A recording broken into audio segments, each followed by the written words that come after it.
Hey guys, today we are setting up our Rankins Dragons enclosure. As you saw in our video last week, we have some baby Rankins that are hatching right now. It looks like we got about 5 babies that are out at the moment. Let's open this up. Here, look at them. They are super tiny. If you've ever had bearded dragon babies, these guys are about half the size of a baby bearded dragon.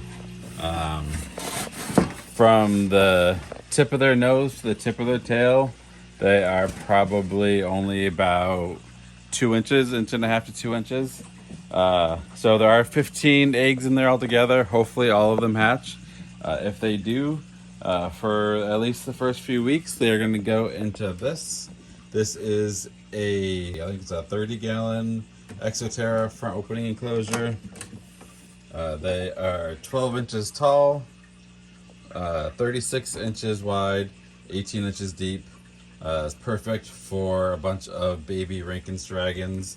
The shorter height of these is great for them because they're not going to do a whole lot of climbing, so it actually keeps their enclosure a lot nicer and warmer. You're going to want food bowls, shallow water dish, so either that or that one. One's going to be food, one's going to be water. Especially with these baby dragons, you want a shallow water dish.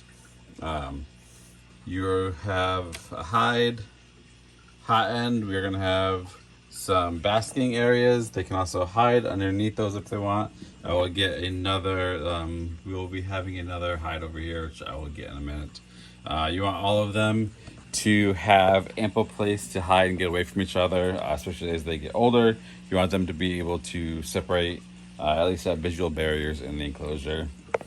They will be getting a UV light, which is very important, especially for baby dragons. Helps with metabolizing the calcium, helping their bone structure growing, especially as they're babies, so they don't end up with any deformed bones, tails, that kind of stuff, so that they grow nice and healthy. They'll also be having a heat lamp. Rankins dragons, just like bearded dragons, need very hot basking temperatures, upwards of 110 to 120 degrees. So that lower height of this enclosure too, where it's only 12 inches tall, will help keep that heat down closer to them. So you don't have to have as hot of a bulb, because they're only going to be about 8 inches away from the actual heat source themselves. It's not too hot to burn them, but it will be perfect to keep them nice and warm in the basking area where they can get nice and hot if they want, or they'll be able to move over to the cooler end over here when they want to get away from the heat. So even on the cooler end, you're still going to be in the upper 70s to low 80s, because this room that we're in right now, the reptile room, stays right now. I mean, it's end of August right now. It's still probably about 75-80 degrees in this room, with all the heat lamps and everything that are on right now. So it stays pretty warm. Once winter comes and it gets much chillier here in upstate New York, they will have a deep heat projector or a ceramic heat emitter, just to keep them warm, especially during the nighttime when the lights go off, because you want to give them at least a 12-hour daylight cycle. You can give them during the winter just to stimulate natural rising and setting times of the sun. You give them less light during the winter and more light during the summer. It also helps with breeding, so that the seasons change, they know when to breed. If you want to see, these right here are mom and dad of our baby dragons right now. They are the female. This is our female right here. She is an import from Canada. I got from a breeder a couple of years ago. That male back there is from my original pair of Rankins dragons that I got about 6-7 years ago now. He is the like I said, the offspring of those dragons, they have since passed.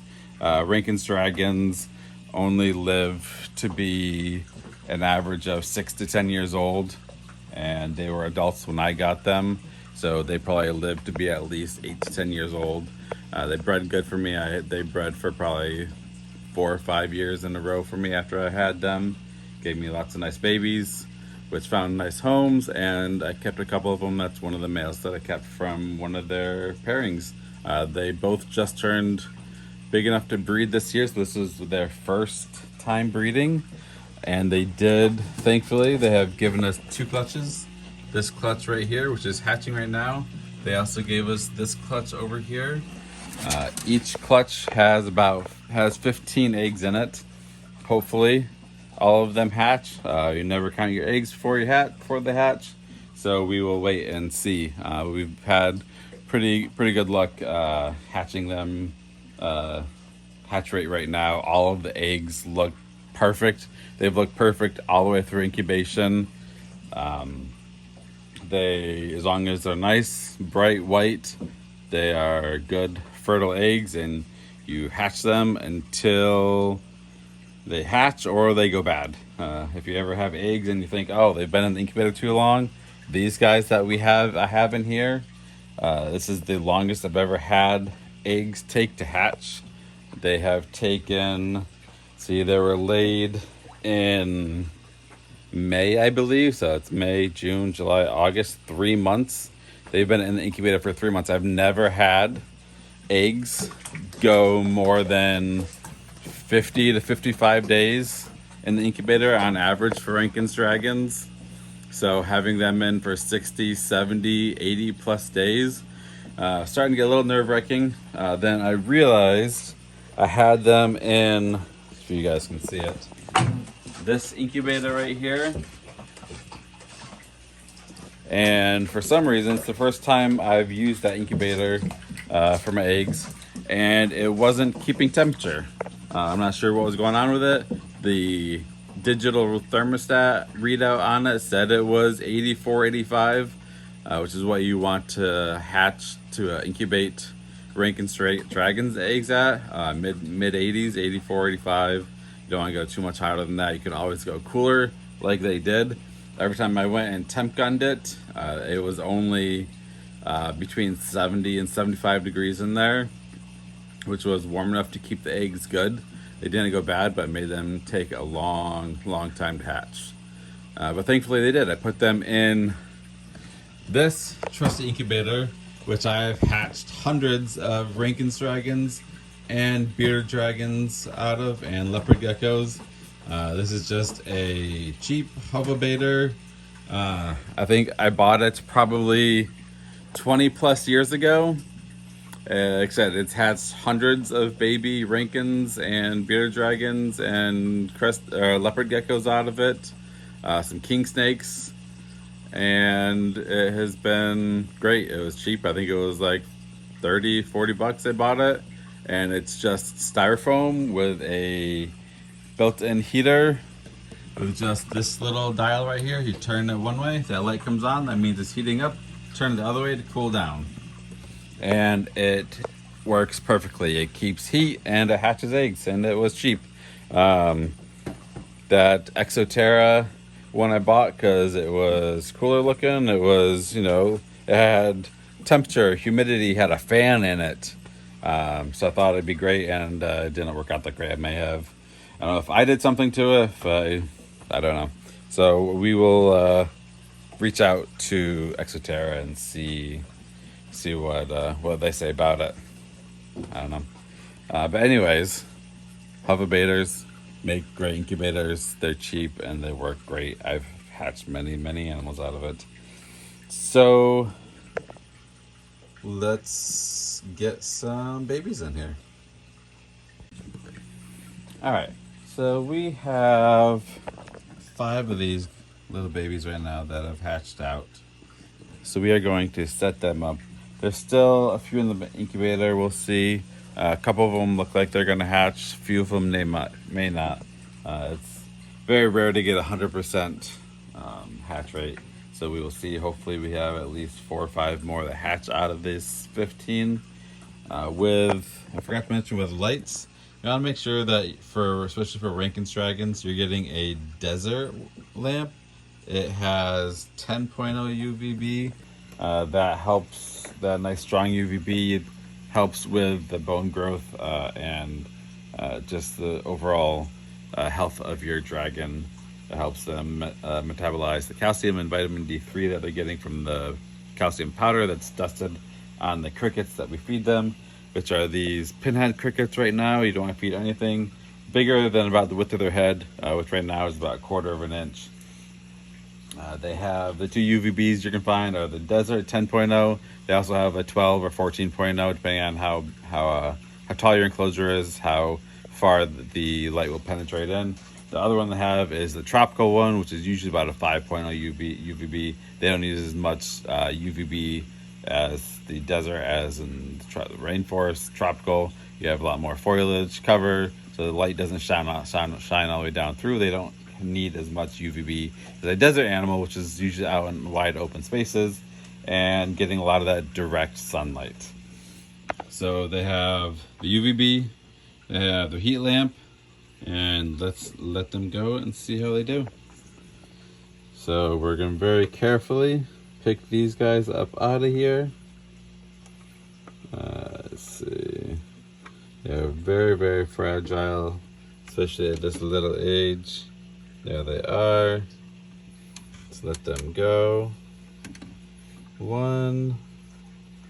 And make sure, careful when you're picking them up that you're not squeezing too tight. They are going to try to wiggle around. You're not pinching any toes or tails. There's 2. It's going to try to bite you. They're probably going to be a little bit feisty, just come out of the egg like this. So if you can, try to get them to crawl into your hand. And just be careful when you're pulling them out that they're not running and jumping all over the place like they're going to want to. There's 3. A couple more in here. Come on, little guys. There is 4.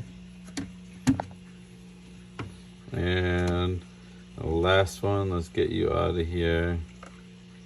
There is 5. So let's give them some food. So we now have everything all set up in here. We have our heat lamp, a UV light, we have a hide on the cool end, hides on the warm end, basking. We have 2 water dishes in here right now. For right now, since they're on paper towel, all of my baby dragons, I keep on paper towel for at least the first few months. Usually till they're at least 3-4 months old, they get big enough so that the sand, if they do ingest any sand, it's not going to hurt them. I've been keeping dragons on sand for 20 plus years. Never once had an impaction. The most time, if you are going to get an impaction, it's because you have a sick animal already, so they can't digest the food. But when you do feed dragons and you have sand in there, you want them to have a dish or some sort of platform, something that they can eat on that isn't going to be sand. So they're not eating right off of the sand. They'll be eating off of the platform, which is, they're not going to ingest any of the sand if they're not eating off of the sand. So these guys will just be eating off of paper towels for right now until they get once they have paper towels. So I don't have to worry about a food dish right now. This paper towel, quick, easy clean up. They make a mess, I can pull it right out of there. Just put nice fresh new paper towels in there.